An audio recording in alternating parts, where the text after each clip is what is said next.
baby. Well, welcome back to another edition of Sports to the Wire. For those of you who are actually new to the show, I am your host, Rashid White. My partner, my boy, my co-host, Barry Burrell, he's finally back. Woo! Whatever. Right. What's going on, guys? And as you guys can actually see with the thumbnail and text over here, should the New York Knicks actually trade for Russell Westbrook?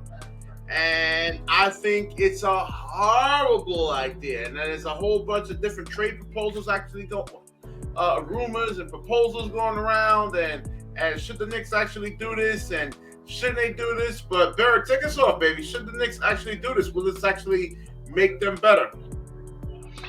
Well, making them better is another question because we don't know how things are going to play out. You think about what happened when he went to LA. That was supposed to bolster that roster and provide energy. So the way it's being said now is that maybe him coming to the Knicks will again provide some type of energy to the organization. And give the Knicks an opportunity to make a move by getting trading away Kemba Walker and Evan Fournier and Alec Burks. Listen, man, let me tell you something. It might be able to free up some things financially, with keep them underneath the cap and things of that nature. So that's always an opportunity to look at that. After having a conversation with a couple of friends and an individual we spoke to, it does make a little sense in that department. But we're looking at Russell Westbrook, man. Russell Westbrook, he hasn't been playing extremely up to par lately, man. And his career numbers in the last 3 or 4 years is not helping matters, So would it be the smartest move? I just don't think it would be. That's just my opinion. Okay, we can't go by what we think he's going to do. Look what happened in Houston. They had an opportunity to get there with James Harden. It didn't work out with James Harden. That's his boy. He went to Washington. Look what happened in Washington. Now he's in LA and they can't seem to find a way to fit him in the offense. So you add all three of those concepts together, do you honestly think it's going to work for the Knicks? We're not talking about just strategically. We're not just talking about can we fit this man into a situation. You know how Thibodeau is. Thibodeau's about you playing hard on defense. And Westbrook doesn't play no defense. Yeah, but go ahead, keep talking. Yeah, and that's the whole point. And you look at all those factors. And you have to go on the concept that this just might not work. But if you do need a spark, okay, this is where some teams are. I want to make sure I'm clear about this. If you need a spark, something that's going to propel the team to come out from the 12th position of the Eastern Conference standings, or the 13th position, and propel them into a postseason position, that's fine. But Russell Westbrook is at the last tier of his career, practically. What about 3 or 4 years from now? 5 years from now? You think if they can actually keep Julius Randle, will this actually take some pressure off of him? I mean, the strength about Russell Westbrook is that he's able to actually put pressure on your defense, collapse it, and hopefully he can get it out to some open shooters. Would you actually think that would help, and they can get Julius Randle? Yeah, that can definitely help. If it's all about keeping, because you committed to Julius Randle, and thanks for bringing that up, because obviously we haven't really spoke too much about Julius Randle's salary towards what the Knicks are trying to do the next 2-3 years within the cap. So yeah, I mean you're gonna have to deal with Julius Randle, and maybe he could alleviate Julius with a lot of the offensive responsibilities. But as you've seen, if you watch the Knicks tonight, you got Toppin, you pitched up Cam Reddish. What about getting the Zion? Because you already have R.J. Barrett and you have Cam Reddish. What about getting Zion and bringing that big three from Duke? That was there a couple of years ago. I mean, there's all different opportunities lying on the table. Does Westbrook better the situation, or does he worsen the situation? That's all a question we cannot answer right now. But does he alleviate Julius Randle from some scoring opportunities? Absolutely. Absolutely.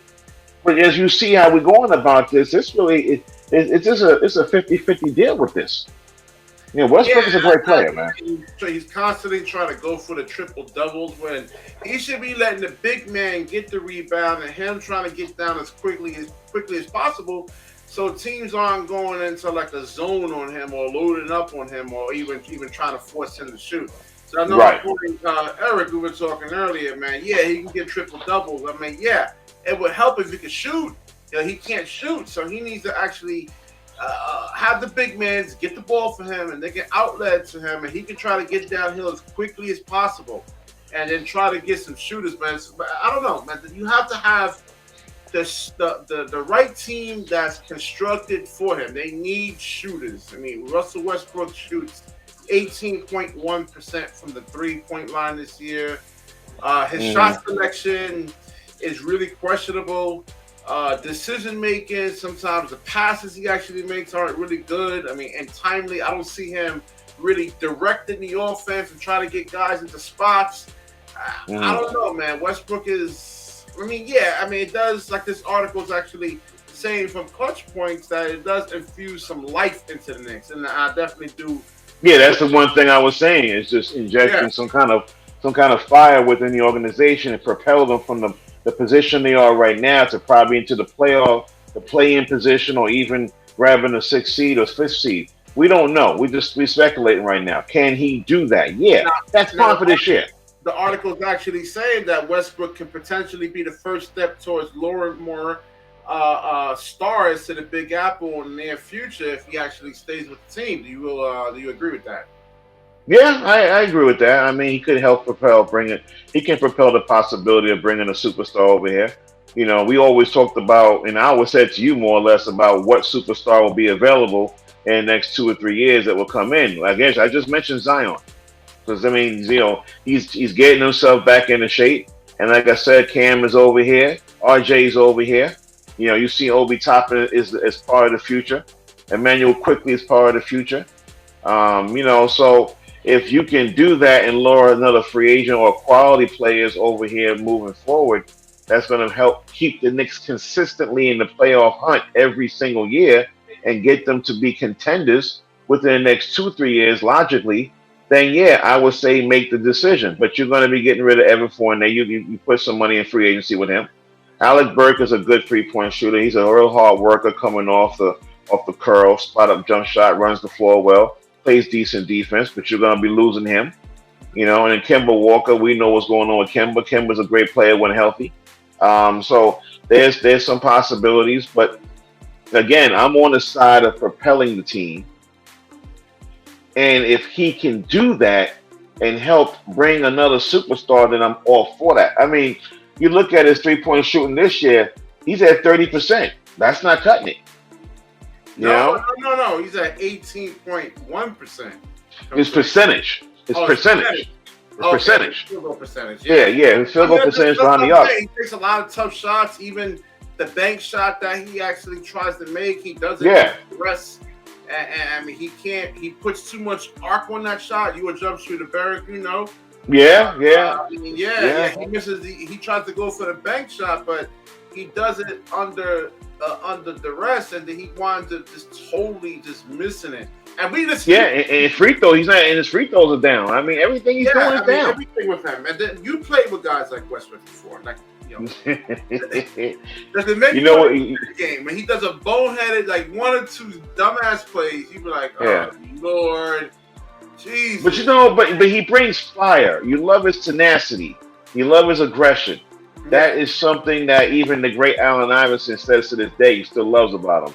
I think maybe he realizes maybe the LA Lakers situation is not for him. Coming to the Garden, coming to the Mecca, Gotham City, maybe would be an uplifting thing for him, and maybe some of his game will get a little bit better. His percentages will go up. Again, I just don't think he's a great outside jump shooter, but you know, his ability to get to the basket is still there.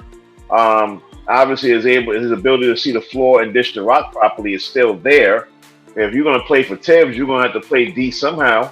Yeah, I don't know, when you're 33 years of age and you're talking about next year he's 34, after that he's 35. We don't know. See, this is what I'm talking about, having my pros and my cons about bringing them over here. We just don't know. But again, I want to just tie the knot on this real quick. If it's about getting this team propelled and giving them a spark to get from the position they're in now into a playoff position, fine. Also, him being and having the possibility of luring Zion or anybody that can come over here and help galvanize the team, then I'm for the trade. I want to make sure I'm clear about that. So, all right, that we have to see. We shall see, though. We shall see because trade deadline's getting here. Okay, all right, we'll wrap this video up. If you like the video, please like, comment, subscribe, certainly share this video.